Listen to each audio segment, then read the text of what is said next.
The streets of Ferguson resemble the war-torn district of Iraq.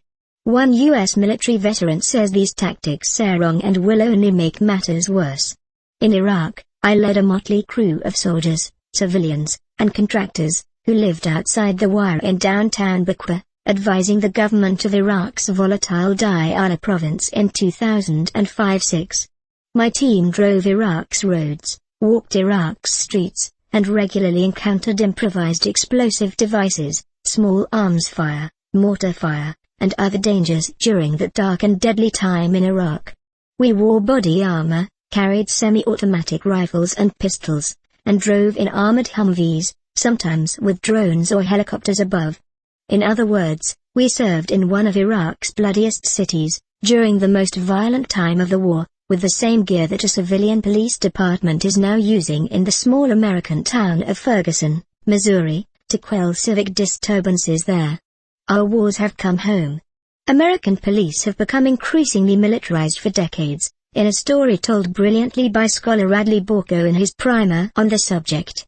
However, for much of the past decades, paramilitary SWAT teams were balanced by community policing efforts, resulting in a mostly civilian, peaceful approach to law enforcement. Things began to change during the 1980s, when the nation's leadership declared a war on drugs, and began to militarize its approach accordingly.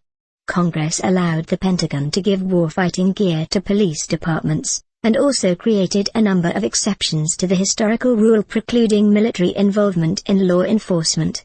Police departments raced to apply for federal funding to harden their communities and police forces against an entire spectrum of threats not previously contemplated.